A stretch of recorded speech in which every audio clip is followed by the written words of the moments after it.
Some hobbyists are collectors of toy soldiers. Others collect dolls. Our next gentleman is a combination of both. He's probably a little of the former and a lot of the latter.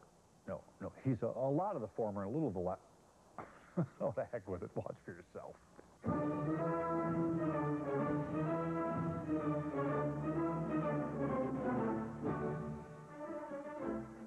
I am a child at heart. Toy collecting has a lot to do with that. It's not an escape for me by any means, but it certainly brings back a lot of good memories.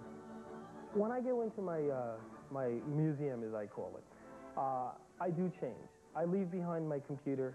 I leave behind my bills. I do take my kids there, so I don't leave them behind. But yes, I leave behind a lot of the things that we have to deal with on a regular basis.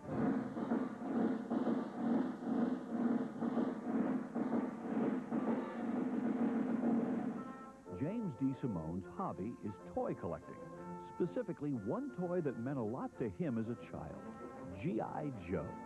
To house his enormous collection, James converted his garage into a G.I. Joe memorabilia museum. Oh, James, you're not kidding. You have G.I. Joe everywhere. Look at this remarkable collection. Now, you've arranged things in chronological order, I assume? Yes, each case represents a particular year that the figure or accessory came out in. This is year one. This is, well, actually, this is the Marines of year one. 64, the Marines. Then we go to the Army version, I assume. The Army version, 1964, of which, as you can see, there was quite a bit of stuff. Each figure represents a different accessory card or accessory accessory set that was available at the time. Look at the detail with that camouflage uniform and even burlap. Those are real G.I. Joe authentic sandbags. Sandbags. Then we go to the Navy. That's the Navy of mostly 64. There's 65 and 66 stuff in these cases also.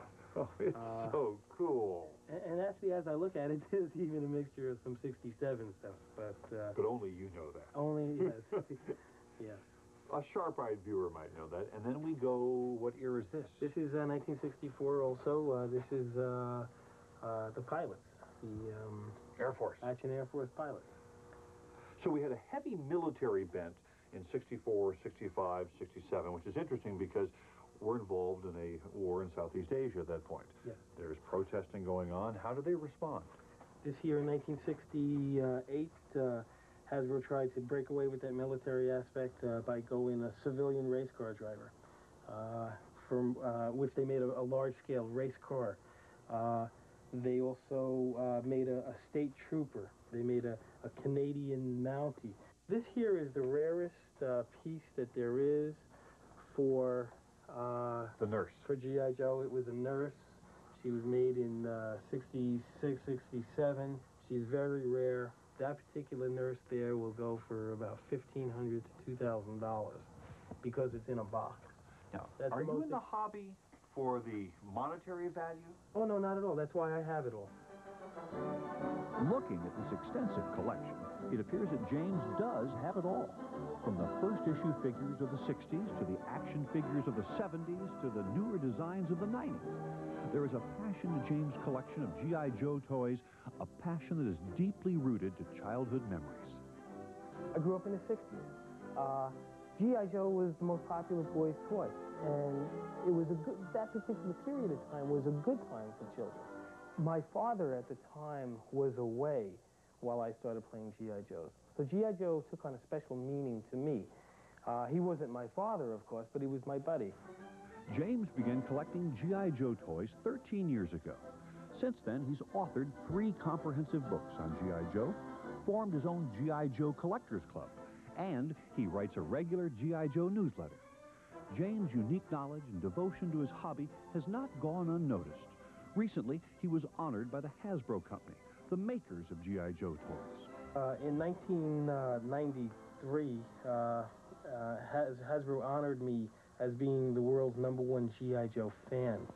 G.I. Joe collecting is a fun and fulfilling hobby, And who better to ask for tips on getting started than the undisputed #1 G.I. Joe hobbyist?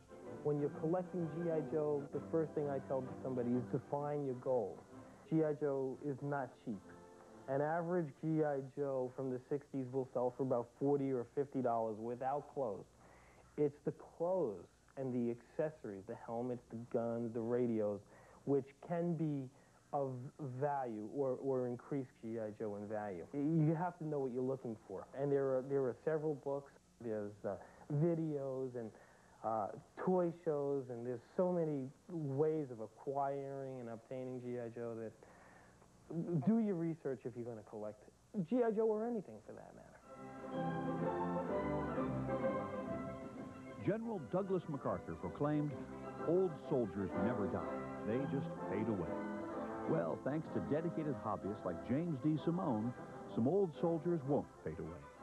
They will forever remain as real and alive as they did in our hearts and our imaginations when we were young.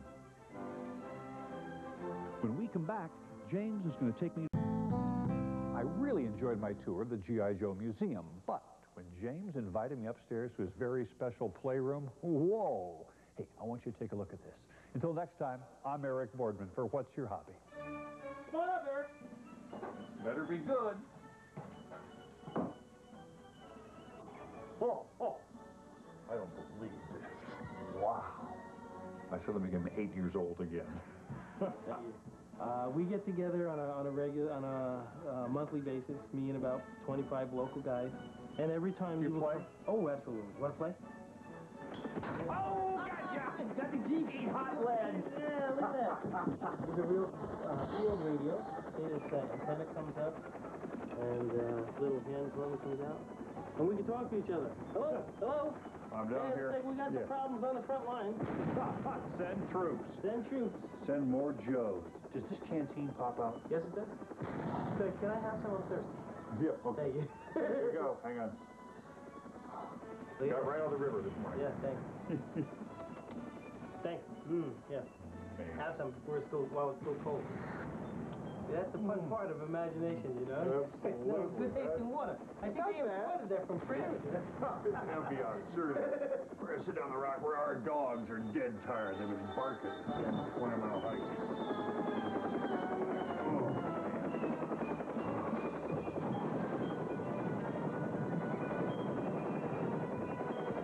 Ever wonder how Great Gardens got that way? Join host Kathy Renwald as she and guest gardeners visit gardens that'll inspire you. And along the way, learn a few secrets from the pros. Gardener's Journal, weekdays at 5:30 p.m. Eastern on HGTV Canada.